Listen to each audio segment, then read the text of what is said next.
We're currently within Google Drive working on a Google spreadsheet, in this case an invoice example. And the goal for this tutorial is to show you how to do some basic formatting. So first, we're going to click on Invoice. I'm going to show you how to increase the font size. Just left click here.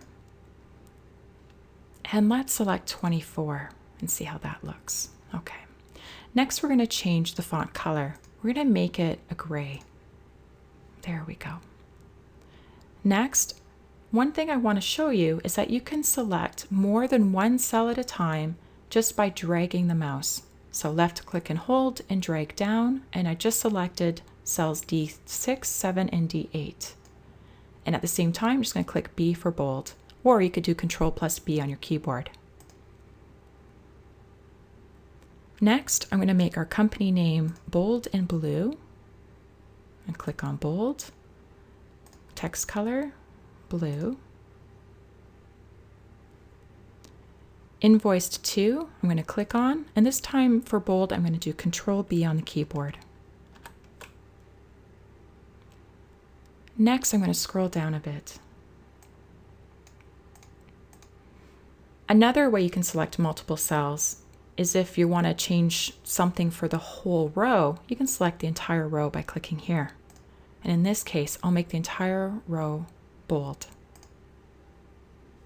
And I'll click off. For this next bit, I just want to change these cells. For example, I don't want to change F17 here, so I selected them manually by clicking and dragging. And what I'm going to do is I'm going to make the background black and the text white, just to make it stand out a bit. The next thing I want to do is I want to add some outlines. Because right now, these pale gray outlines, when it's printed, they won't show up. This is really just a guide for you when you're working with the sheet. So I need to manually add the outlines myself. And this will just make it stand out once again. So I'm just going to left click and drag.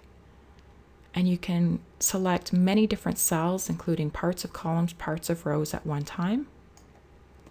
And up here is how you can do the borders. There's many different options you can do. In this case, I want every single side of every cell to have a line on it, so I'm going to click this one. Next, I'm going to do something similar with the notes section. I'm just going to click it here. Actually, I'm going to do 2 down. There. So we actually have 4 rows selected of cells. I'm going to go back to the borders, and this time I just want the outline. So in this case, you can see it's just the outline that's done, but not the ones inside of that selection. Okay, total do I want to stand out, so I'm going to do an outline for that as well. So once again, borders and outline. And I'm going to do a few more outline borders up here, just for this section to stand out as well. Okay, it's starting to look more like an invoice. There's still more things we can do for formatting though. I'm going to scroll back down. Sometimes when you're looking at an invoice, it can be a bit hard to differentiate between the different rows. So what I'm going to do is I'm going to color every second one. I'm going to hold down the mouse, drag, I'm going to select the background, and I'm going to do a nice light gray color. A quicker way to do these other rows is to use Format Painter. So what I'm going to do is I'm going to select what we just did. I'm going to come up here to Paint Format and click on it. And then I'm going to select this row.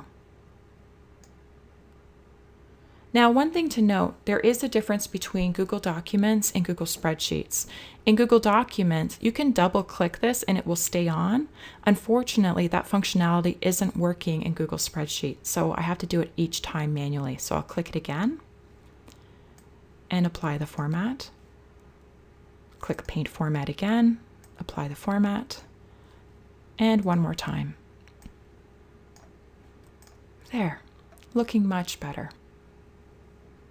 The next thing I want to do to show you for formatting is these currency and price amounts. Normally, you would expect to see a dollar sign in up to 2 decimal places. So I'm going to add that now. What you can do, I'm just going to scroll down, is just select all of these that would have currency in them. And you can click Format. And in this case, Number. And it gives you many different options for what you want that number to look like. In this case, I'm going to select this one. It has 2 decimal places. Its currency has the dollar sign.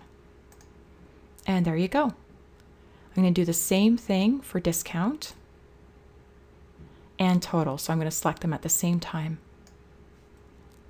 Back to Format, Number, and Currency. Excellent. There's a couple more places with currency that we can fix. Although they're not here yet, once we do add them, they will look appropriate. So I'm just going to select it now, Format, Number, and Currency. So as an example, if I were to enter in an amount here, it'll show up as you would expect with the format correct. So currently, we're looking pretty good for formatting. I showed you how to do a font size change, font color change, how to change the background color, how to do borders, and how to format some of this text.